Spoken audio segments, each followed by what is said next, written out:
Pour les personnes dans la salle, vous allez devoir parler dans le petit micro pour que les gens à distance puissent vous entendre.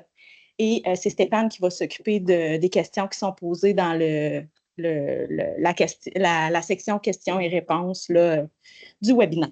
Donc, il va te les adresser.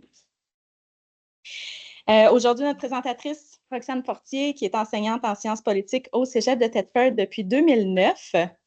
Elle aime communiquer sa passion pour les relations internationales, la politique comparée en Amérique latine et l'analyse des politiques publiques.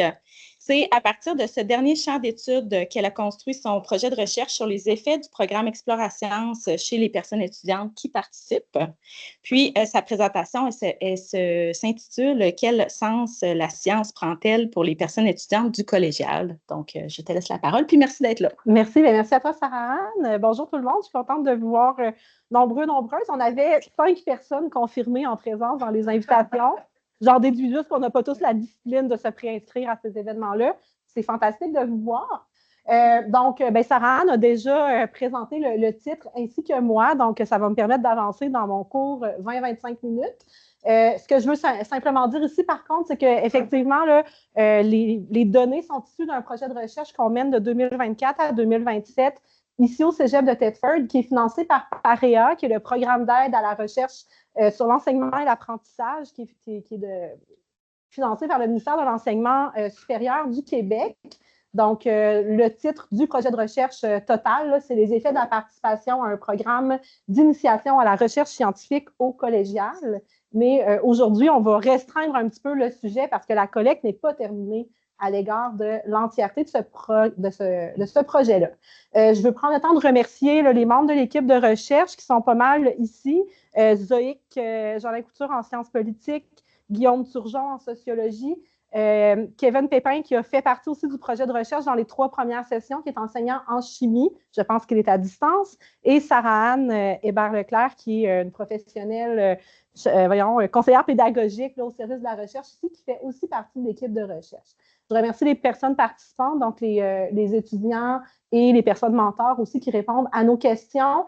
Les enseignants qui nous ont accueillis pour la collecte de données, donc en philosophie, puis des enseignants de la formation générale complémentaire, on a vraiment eu besoin d'eux pour avoir des répondants.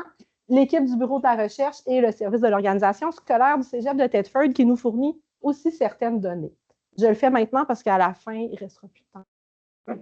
C'est quand même important. Donc, au niveau de la présentation aujourd'hui, l'objectif, c'est effectivement c'est de présenter les données préliminaires du projet de recherche. On n'est pas rendu justement à mesurer les effets du programme Explora-Sciences parce qu'on n'a pas beaucoup de données sur après le programme en ce moment, mais il reste que notre collecte nous a permis d'identifier un certain nombre de choses qui ont des implications pédagogiques pour l'enseignement des sciences. Donc, on s'est dit que c'était intéressant de partager à l'occasion d'un midi découverte. Comment je vais finalement organiser mon temps. On va commencer par une mise en contexte. Ensuite de ça, de front, je vais présenter les 3 grandes composantes qu'on a analysées en les définissant puis en donnant tout de suite les résultats. Je l'ai testé des 2 façons, c'est plus dynamique comme ça. Et ensuite, conclusion et implication pédagogique de ce qu'on a retrouvé. Donc, au niveau de la mise en contexte, première chose, vous le savez, on appartient au collégial à l'ordre d'enseignement supérieur. Et dans le fond, la majorité de nos diplômés vont devoir manipuler des savoirs scientifiques dans leur carrière future. C'est ce que l'OCDE appelle la catégorie ressources humaines en sciences et en technologie.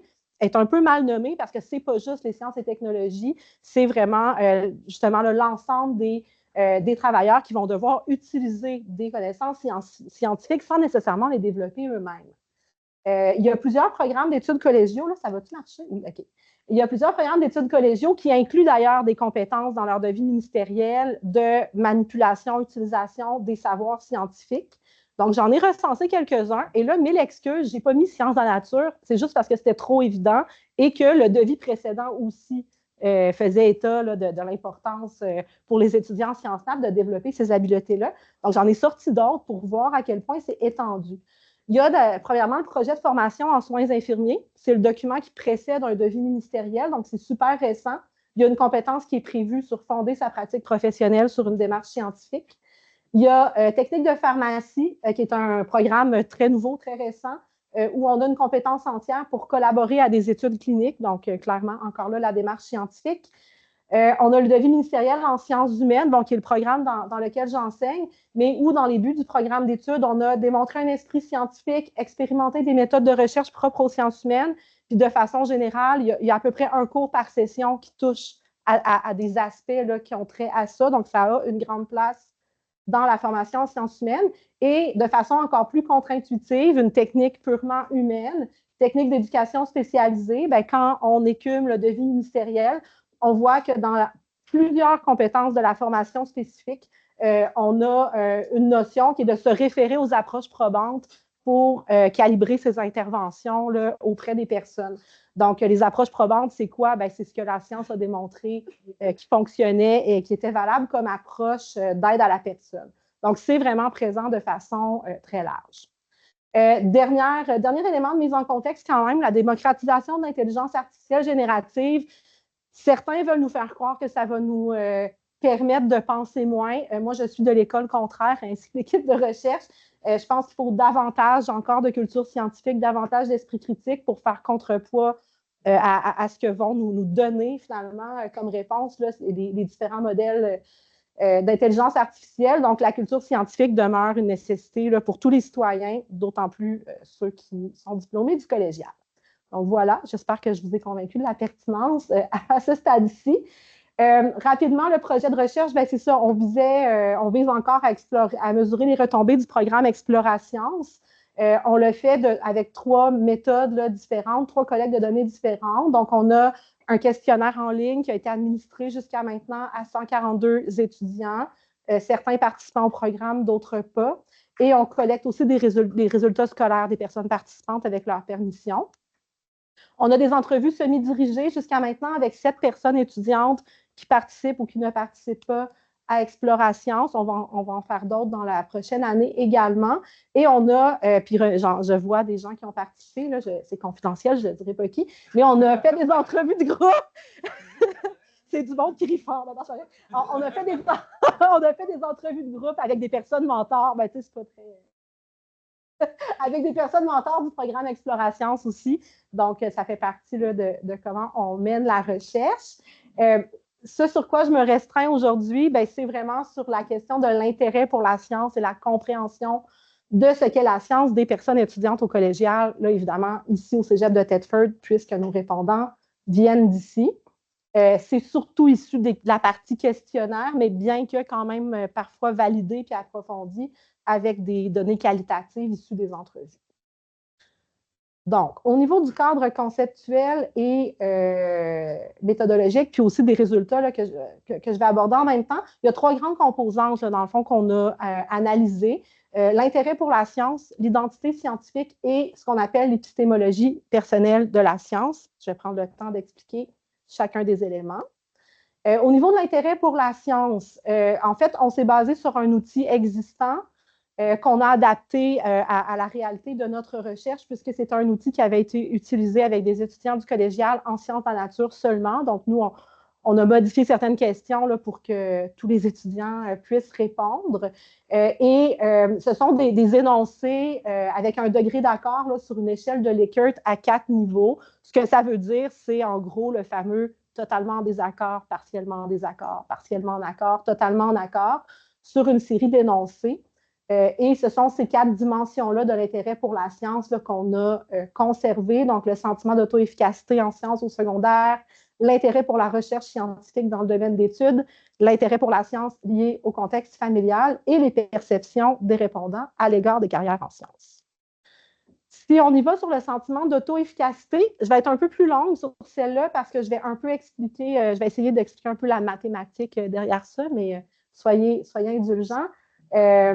Donc, ce qu'on a fait, en fait, c'est qu'il y avait 8 questions là, qui s'intéressaient à cette dimension-là.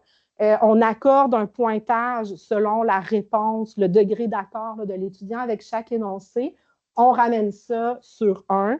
Donc, le score d'un étudiant va être entre 0 et 1. 0 étant, il est totalement en désaccord avec tout. 1 étant, il est totalement en accord avec l'ensemble des 8 énoncés. Ce que ça nous donne, pour l'ensemble des personnes répondantes, on a un degré d'accord de 0,565. Donc, on est au-dessus du 0,5, donc on est du côté où ils sont davantage dans un sentiment d'auto-efficacité en sciences au secondaire que pas. Mais ce n'est pas si élevé que ça. Là, évidemment, c'est sur l'ensemble des répondants de tous les programmes d'études. On observe aussi qu'on a un écart type de 0,2. L'écart type, c'est dans le fond la moyenne des écarts à la moyenne. Donc, ça veut dire qu'il y a des gens qui étaient très, très, très en accord là, quand même, qui se situaient, puis d'autres qui l'étaient beaucoup moins. Donc, ça nous montre un peu l'étendue là, des réponses que nous avons eues. Ce qu'on a fait avec ça, là, c'est pour l'ensemble des répondants, bien, on a ventilé un peu par genre et par programme d'études. Je vous explique mes pictogrammes.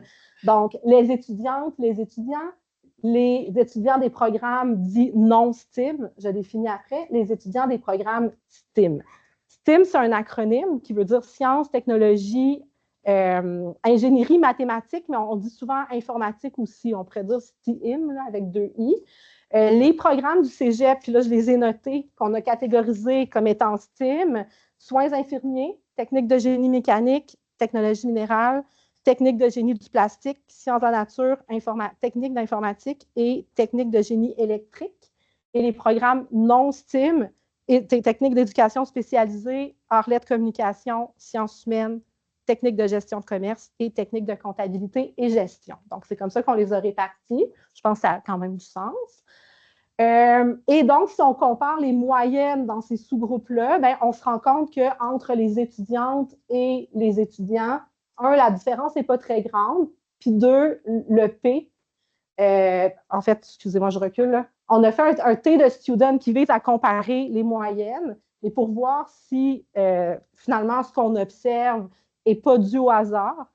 On utilise la valeur du P. On cherche un P à moins de 0,05, qui veut dire qu'il y a 5 des chances que la différence qu'on observe ne soit pas vérifiable dans le réel, que ce soit dû au hasard à notre échantillon, etc. Donc, ici, on a un P super élevé. Donc, on met ça aux poubelles. Je l'ai fait juste pour cette diapo-là, pour que vous voyez un peu la démonstration. Donc, entre étudiantes et étudiants, on ne considère pas qu'il y a une différence de sentiment d'auto-efficacité en sciences au secondaire. Entre les étudiants des programmes STEAM et non STEAM, cependant, on voit une différence quand même assez importante. On voit d'ailleurs qu'on est largement au-dessus du 0,5 dans les filières STEAM. On est un petit peu en dessous chez les programmes non STEAM et notre P est vraiment très, très faible. Je n'ai pas besoin de m'approcher de l'ordinateur, désolée. Voilà. Deuxième composante, c'est l'intérêt pour la recherche scientifique dans le programme d'études, dans le domaine d'études. On fonctionne de la même façon. On construit un indice qui peut aller de 0 à 1 à partir de 6 questions dans ce cas-là. Ce qu'on observe, c'est que c'est très faible, en fait. Très faible avec un grand écart type. Donc, oui, certains ont de l'intérêt, mais de façon générale, ce n'est pas énorme. Ce que j'ai oublié de dire aussi, je parle toujours de moyenne. Je ne mets pas toutes les données. Là. Nos médias n'étaient pas très loin de nos moyennes en général. Ça vaut la peine de le mentionner. Donc, voilà, on observe qu'entre les étudiantes et les étudiants, il y a quand même une différence, bien que les étudiants ne sont pas immensément intéressés non plus à 0,4. Hein, on a 5. Notre P est juste un petit peu au-dessus du 0,05. On l'a conservé là, parce qu'on était vraiment à la décimale. Et entre les programmes STEAM et non STEAM, quand même plus d'intérêt chez les étudiants des programmes STEAM, mais encore là, pas un intérêt qui est démesuré. Voilà. L'intérêt pour la science lié au contexte familial, je vais passer très rapidement. En fait, c'est le fait que l'intérêt pour la science a été communiqué un peu par le contexte familial, soit parce qu'il y a des modèles familiaux qui sont dans le domaine scientifique, soit parce qu'on fréquente les musées, on écoute les émissions, là, découvertes, moteurs de recherche en famille, ce genre de choses-là. C'est relativement faible. Puis, on n'avait pas non plus, là, on a fait des T de student aussi, on n'a pas de différence significative entre les genres ou les types de programmes d'études. Donc, de façon générale, nos étudiants n'ont pas été tellement amenés vers la science là, par le contexte familial. Dernière composante de l'intérêt, c'est les perceptions à l'égard des carrières en sciences. Ça, il s'agissait de 4 énoncés qui ne peuvent pas être regroupés en indices parce qu'ils n'ont pas de lien entre eux. On voit un peu assez rapidement, là, visuellement, c'est plus facile pour un homme que pour une femme de poursuivre des études axées sur la recherche scientifique. Il n'y a pas grand monde qui est en accord avec ça, donc on estime, en tout cas, on ne sait pas ce qu'ils estiment, mais ils n'estiment pas que c'est plus facile pour un homme que pour une femme. Selon moi, faire des études qui mènent à un emploi de chercheur dans mon domaine est difficile. c'est assez partagé, mais un peu plus vers le négatif. Selon moi, les gens qui exercent un emploi lié à la recherche scientifique ont une vie intéressante. C'est vraiment séparé en deux, là. Donc, voilà. On n'est pas tous du même avis sur cette question-là. Et selon moi, les gens qui exercent un emploi lié à la recherche sont mieux payés que ceux qui travaillent dans d'autres domaines. Il n'y a pas nécessairement cette perception-là de façon marquée non plus. On a fait des analyses Ki2 avec le genre et le programme d'études. Il n'y avait pas de lien, même pour la question liée justement spécifiquement au genre. Donc, voilà. On passe à la deuxième composante, qui est l'identité scientifique. L'identité scientifique, qu'est-ce que c'est? C'est vraiment l'idée que dans sa construction identitaire, la personne va dire, ben moi, les sciences vont faire partie de ma vie, je me perçois comme un scientifique, etc.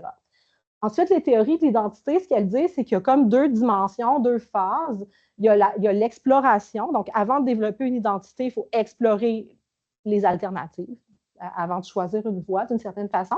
Et l'engagement, qui est vraiment, en termes d'identité scientifique, la décision de se dédier à la science et de faire des activités concrètes qui vont dans ce sens. Choisir d'étudier dans un programme scientifique, faire des activités comme exploration, ça irait dans ce sens-là. Ce qu'on a sur l'identité scientifique, donc sur l'exploration, moi, je l'aime beaucoup cette question-là parce que là, on sort quand même un petit peu de la question de la science. On a un portrait général de nos étudiants parce qu'on ne peut pas formuler des questions sur juste l'exploration de la science. Il faut savoir s'ils ont exploré de façon générale. Donc, c'est des questions très générales du genre, j'ai évalué mes possibilités de carrière, j'ai posé des questions à quelqu'un qui travaille dans un domaine qui m'intéresse. Donc, c'est plus général. Puis, ce qu'on se rend compte, c'est que dans le fond, nos étudiants ont exploré. C'est pas mal notre score le plus haut, là, 0.69. Donc, ils ont exploré plusieurs alternatives d'études de carrière.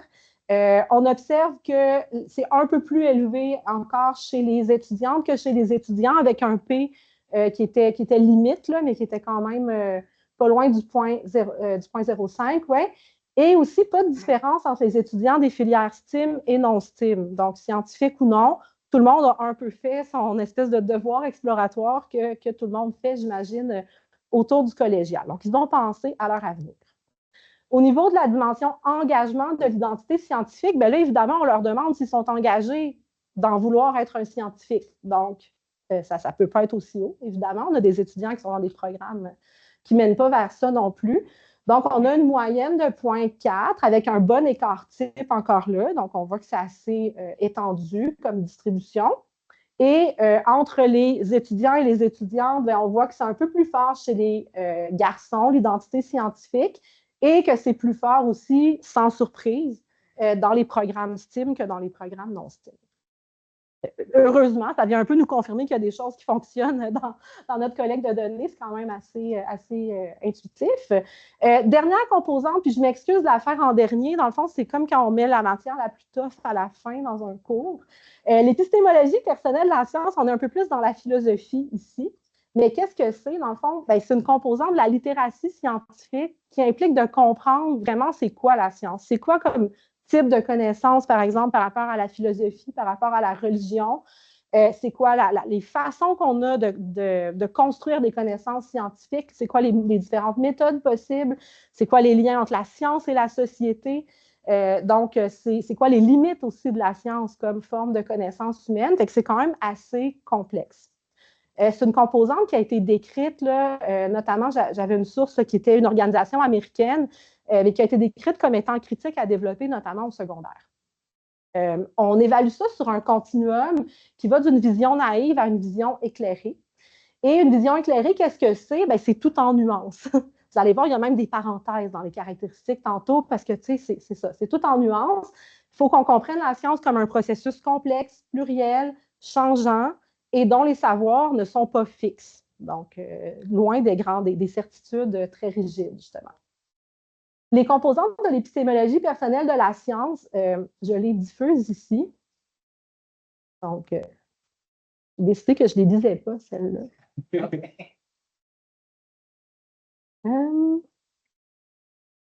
Ça, c'est les 4 premières, il y en a 7. Celle-là, je l'explique. La nature subjective des sciences, là, même pour des gens scientifiques dans la salle, ça pourrait nous faire jumper. Mais c'est l'idée, en fait, que dans la mesure où la science se base sur les recherches précédentes ou sur des théories existantes, il reste une forme de subjectivité ou d'orientation préexistante. Mais que, dans le fond, le gros outil pour contrecarrer ça, c'est la révision par les pairs. Donc, est-ce que c'est une composante essentielle, en fait, de la science, que cette révision par les pairs? Loi et théorie et leur caractère non hiérarchique et la place de la créativité et de l'imagination dans le développement des connaissances. Donc, c'est les 7 grandes composantes qu'on a évaluées là, chez nos étudiants. Je prends le temps de vous montrer, dans le fond, des exemples de réponses d'étudiants d'ici. Évidemment, c'est anonymisé et tout, là, avec des visions naïves ou des visions informées. Donc, j'ai pris trois questions qu'on a utilisées. Donc, est-ce qu'une théorie peut changer? Une vision informée va dire, ben oui, la théorie, c'est ce qu'on sait en ce moment, c'est ce qu'on a vu en ce moment, mais elle peut changer à la lumière, évidemment, de nouvelles découvertes, nouvelles technologies, nouvelles possibilités. La vision naïve va dire, ben non, c'est plutôt fixe, à moins qu'il y ait une autre théorie qui la contre déjà. Bon. Au niveau, est-ce que la science est influencée par la société, par la culture? Une vision naïve, c'est ben non, c'est universel, c'est pareil tout le temps, etc.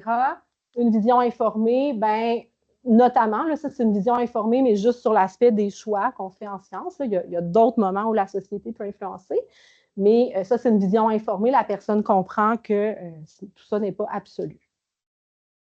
Troisième exemple, est-ce que la production de connaissances scientifiques nécessite absolument le recours à l'expérimentation? Donc, une vision informée va comprendre qu'il y a plusieurs méthodes scientifiques, plusieurs méthodes, notamment de collecte de données puis de production des connaissances scientifiques. Une vision naïve va avoir vraiment une vision très laboratoire éprouvette, Sarro, disons, de la science. Donc, voilà. Comment on évalue ça, quelque chose d'aussi philosophique que ça? Par des questions ouvertes. Ça ne se fait pas par des questions à choix de réponse et même idéalement par des entrevues pour être capable de sous-questionner l'étudiant, pour être sûr de bien comprendre ce qu'il ou elle a voulu dire. Donc, nous, dans notre questionnaire, on a mis des questions ouvertes, mais on fait aussi des entrevues avec des étudiants qui ont répondu au questionnaire pour un petit peu se valider là, à cet égard-là. On fait de ça une analyse qualitative de contenu pour être capable d'établir une forme de score. Donc, on a 11 items qui sont évalués et donc le score théorique maximal, c'est de 11, minimum de 0. Donc, voilà. Et je vous présente ce qu'on a sorti là-dessus. On voit que c'est faible. Je vais me tasser ici là, à cause que. Ouais.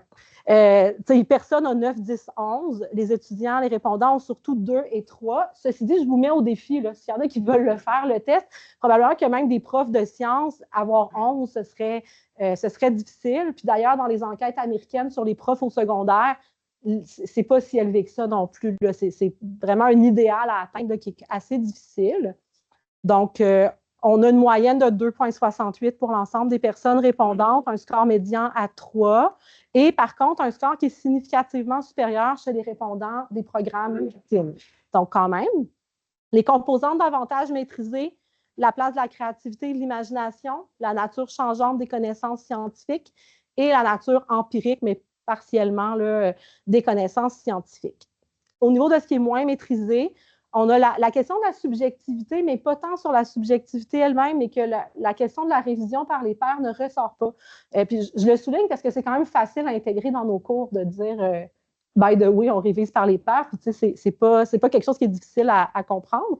Et la connaissance des méthodes autres que la méthode expérimentale aussi qui est moins maîtrisée. J'arrive à ma conclusion. Donc, conclusion et implication pédagogique. Je reviens sur la nature des sciences ou l'épistémologie personnelle des sciences. C'est à développer chez nos étudiants. Puisque la littérature suggère, là ici, je fais des liens avec la revue de littérature initiale que j'avais fait pour déposer le projet de recherche.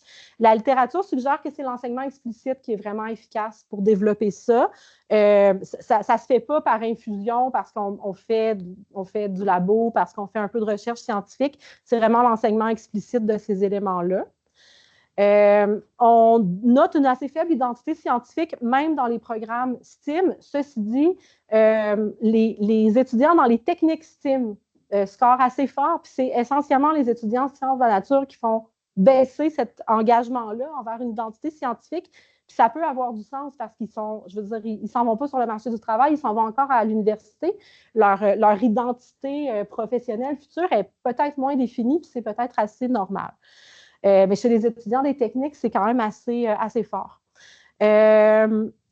On se rend compte quand même que c'est ça, dans bien peu de cas, ça mène un engagement vers la science. On peut peut-être favoriser l'approche orientante. L'approche orientante en pédagogie, c'est de parler explicitement des différentes avenues professionnelles possibles, d'avoir des invités qui sont des professionnels d'un domaine où les étudiants pourraient se projeter. Donc, ça peut être des choses intéressantes. On a un faible intérêt pour la recherche scientifique dans le domaine d'études. Ça, c'est même dans les programmes STEAM aussi.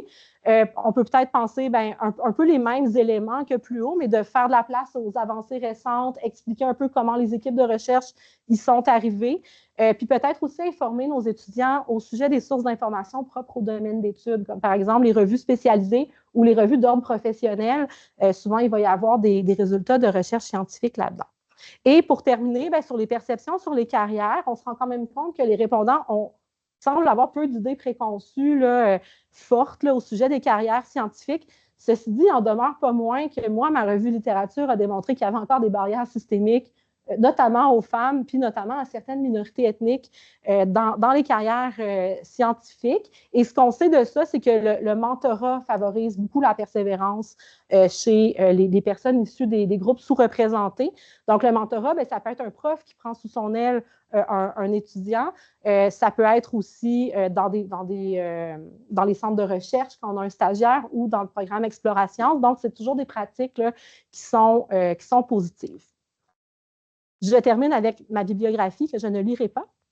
Ce sont uniquement les sources citées, mais j'ai vraiment beaucoup plus de choses dans ma revue de littérature. Donc, s'il y a des choses qui vous ont interpellé, n'hésitez pas à venir me voir. Je peux vous donner toutes sortes de documents. Donc, je m'arrête ici. Merci, un immense merci.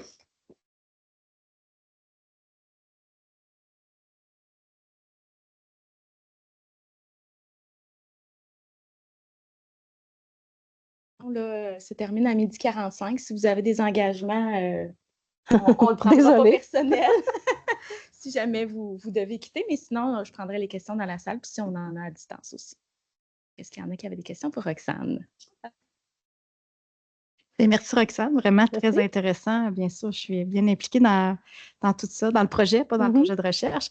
Mais je me demandais, tu sais, là, tu as présenté un peu le portrait, mais c'est quoi qui reste pour la suite du projet, là, des éléments? Le projet, comme je disais au début, c'était vraiment d'aller voir les effets du programme Exploration.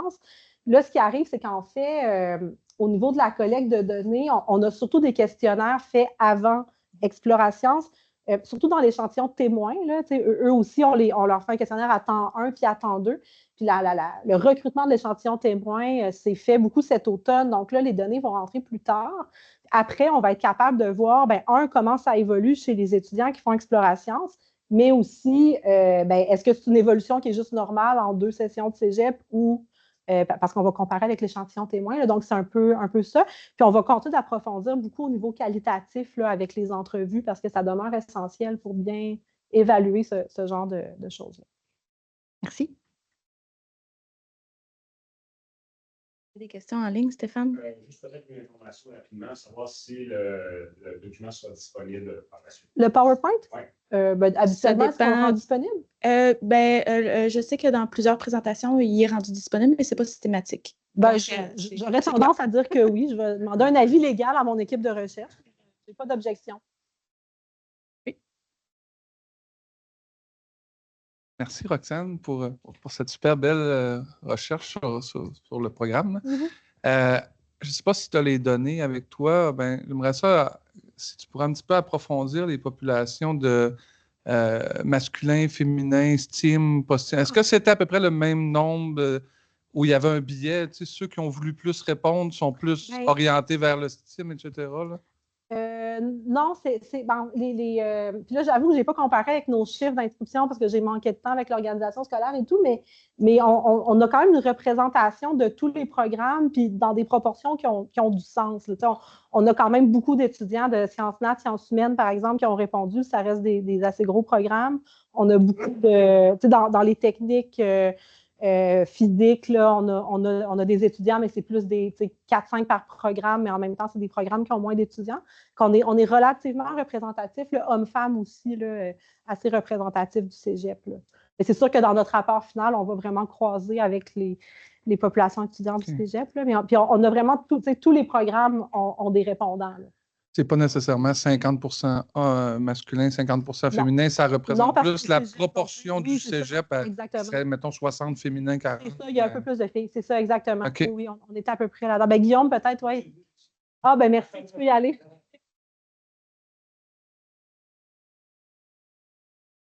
Guillaume, c'est notre mastermind du Canty. Dans le fond, ce que tu disais là-dessus, ben, c'est ça, là, pour, mettons, homme-femme, c'est 40,5 masculin, 59,5 féminin. Fait que ça représente assez bien qu'est-ce qu'il y a par rapport à la répartition réellement, là, ou ça. Puis pour STEAM, non-STEAM, ben, c'était 46-53. 46% dans STEAM, 53 dans non-STEAM. Donc, ça veut dire 70 personnes qui étaient dans les programmes STEAM, puis 80 personnes qui étaient dans les programmes non-STEAM. Ça représente à peu près qu'est-ce qu'il y a à représentation au cégep, là, à peu près. Intéressant. Ça ressemble à quoi en fait, la participation au programme? Moi, je ne connais pas l'ampleur. Ouais. Ben, en fait, c'est un des enjeux de notre recherche, c'est qu'il y a moins de participants. Ben, c'est pas qu'il y a moins de participants que prévu, c'est que les étudiants ont tendance à le refaire. Donc, nous, on a à peu près 17 répondants, je pense, j'ai mis, qui ont fait Exploration, mais tu sais, si le programme Exploration se compile le nombre de participations, il y en a beaucoup plus, mais nous, on ne peut pas les réinterroger, là, ça ne sert à rien. Mm-hmm. Donc, on se rend compte que c'est un programme, puis un programme qui attire aussi vraiment beaucoup les étudiants internationaux. Là. Mm-hmm. Tu sais, quand on va comparer nos échantillons, ça va être un enjeu parce que, je veux dire, ils ne sont pas représentatifs en tout cas, c'est ça. On va sélectionner au sein de l'échantillon témoin, en d'autres mots, parce qu'ils sont surreprésentés, les étudiants internationaux dans Exploration, et ils sont plus âgés aussi. Il y a beaucoup de retours aux études et donc, tu sais, qui sont justement peut-être déjà plus dans un processus d'engagement de leur identité scientifique qui participent à Exploration. Mais ceci dit, là, je vais faire plus de la publicité pour le programme, mais parlez-en à vos étudiants de ce programme-là. C'est une super belle opportunité avec des bourses de faire un parcours d'initiation à la recherche scientifique individualisé, dans le fond, là, dans son domaine d'études. Mm-hmm. J'imagine que vous pouvez déjà voir une différence quand même dans les réponses préliminaires là, sur l'intérêt. Oui, quand même. Oui, quand même. Il va y avoir une suite au projet scientifique, au projet de recherche. Ben, on va commencer par le terminer pour 2027. Après, on verra, mais c'est sûr que moi, je vois en tout cas une opportunité là, que je ne vais pas nécessairement reprendre à mon compte, mais de mieux comprendre justement surtout l'épistémologie personnelle de la science, comment on peut développer ça davantage au collégial, puis comment ça se fait de façon réelle dans les programmes. Moi, je vois beaucoup de voies futures, mais j'invite les gens à proposer des projets. D'autres questions dans la salle? Ça faisait pas mal de tour. Ben, merci. Merci beaucoup tout le monde.